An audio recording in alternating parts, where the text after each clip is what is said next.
Vote declare হলো, ভোটও হবে, ভোট শেষও হয়ে যাবে, একজন বিধায়িকাও আমরা পাবো, বিধায়িকা বা বিধায়ক আমরা পাবো, গভর্নমেন্ট ফরমেশন হবে, সব হবে।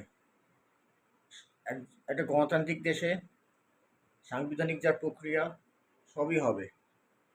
এখন প্রশ্ন হচ্ছে রাজপুর সোনারপুরে যেটা এত বড় জায়গা, এখানে যে প্রপার যে কোনো সুয়ারের সিস্টেম নেই, এটা নিয়ে কি হবে? কমিউনিকেশন সিস্টেম এখনো এই অঞ্চলে ভালো বলা যাবে না। কমিউনিকেশনটাও পরে আসছি, হয়তো সময়ের সাথে সাথে হয়তো সেটা ডেভেলপ করবে, আশাবাদী। কারণ শহর তো এদিকে এক্সটেন্ড করছে, কিন্তু এখন প্রশ্ন হচ্ছে আমাদের রাজপুর সোনারপুরের জন্য এত সুন্দর খাল আছে এখানে, এর জন্য একটা প্রপার সুয়ারেজ সিস্টেম, একটা মাস্টার প্ল্যান হওয়া খুব জরুরি। এটা হওয়া দরকার। এখান থেকে বিধায়ক বা বিধায়িকা যেই হন, এখানে একটা প্রপার সুয়ারেজে মাস্টার প্ল্যান করা খুব দরকার।